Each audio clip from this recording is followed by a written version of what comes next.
That is an important change in this underlying provision. This framework that we're debating would also encourage employers to move away from high-cost benefit plans and increase the amount that working families can take home, as I said. In addition, it would ensure that the majority of Louisiana families would pay no more than 10% of their income for health care.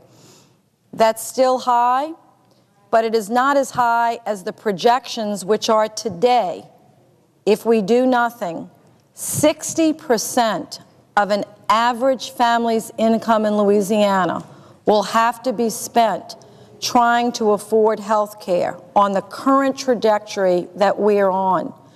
So while some people still think that 10% or 12% may be too high, it's a lot better than 60%, which is the direction that we're headed. And that is real progress. These reforms I have just mentioned are necessary now and are too important goal for the Senate to abandon its work. But as I have said, there is a great deal more work that needs to be done, and I'd like to mention briefly in my time left, because other colleagues are here to speak, just 3 or 4 of those, and I will submit others for the record. Number one, in order to increase choices for small businesses, we must enhance and expand tax credits that are in this bill for small businesses, particularly those of 25 and less. And if we can expand it between 25 and 50, that would be a great help. Current projections are that 96% of all businesses that have more than 100 employees have coverage. It's pretty decent. They have some choices. We need to give those businesses more choices. We need to expand these exchanges, and we must give help to the small businesses in this country that are leading the way out of this recession to help them with this situation. In addition, I will continue to fight for more tax equity for the 27 million Americans who are currently self-employed. And every chairman of the Small Business Committee, both Republican and Democrat, I understand for the last 25 years, has asked for this to be addressed. It is time to make progress on that now.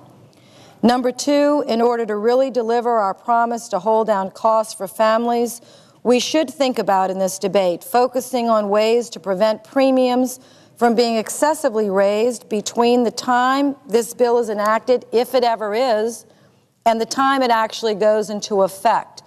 Many of the provisions in this bill, because of cost considerations, which I understand, don't go into effect until 2014 or 2017. Well, today is 2009.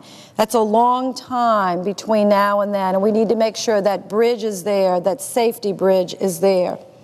Finally, I remain concerned that the current version of the public option included in this bill could shift significant risk to taxpayers over time unnecessarily, and I will continue to work with my colleagues to find a better and bipartisan solution for this issue.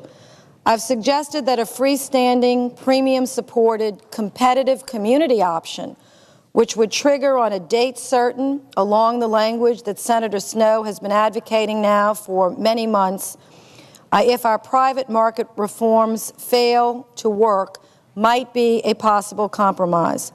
But because I'm hopeful we can make progress on each of these concerns and others, as well as I believe in an open and transparent debate on the Senate floor, I believe that debate is in order.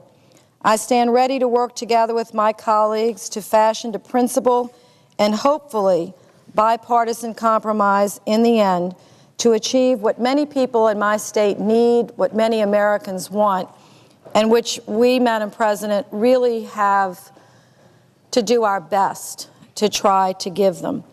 I know that my time is up, but I'd like to ask personal privilege for just one more minute to address an issue that has come up, unfortunately, in the last 24 hours by some very partisan Republican bloggers, so I need to respond, I think, and will do so now. One of the provisions in the framework of this bill that I've just decided to move on to debate has to do with fixing a very difficult situation that Louisiana is facing, and any other state that might have a catastrophic disaster, let's hope they don't, like we did in 2005. I'm not going to review the horrors of Katrina and Rita and the levees broke, and by the way, the Corps of Engineers was, as I said from the beginning, responsible, and we'll hear more about that later, but nonetheless, in 2005, Louisiana experienced two of the worst natural disasters in recent memory. In an effort to aid the recovery, Congress stepped in with a massive aid package for Louisianians, thank you, that infused grant dollars and direct assistance.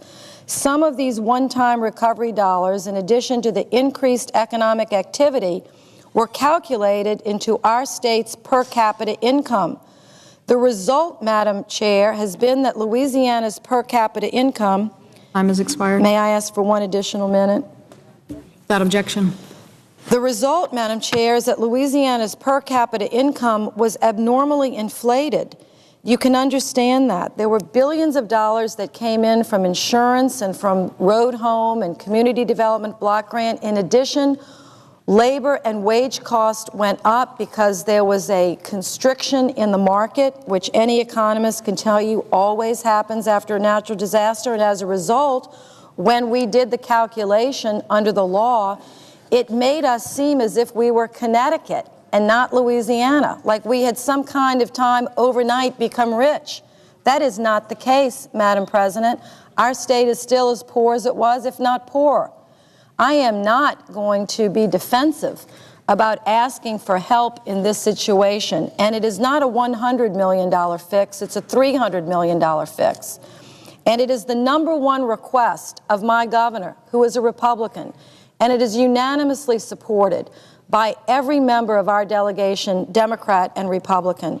I'm proud to have asked for it. I'm proud to have fought for it, and I will continue to. That is not the reason I am moving to debate. The reason I'm moving to the debate, as expressed in this statement and in hundreds of statements and speeches I've given over the last year or two on this subject, which should be self-explanatory. So, Madam President, I thank my colleagues for their graciousness. I know I've gone a little bit over my time, but I wanted to get that on the record. And again, I am moving forward on this debate and look forward to working with you and others to improve it. Thank you, and I yield the floor.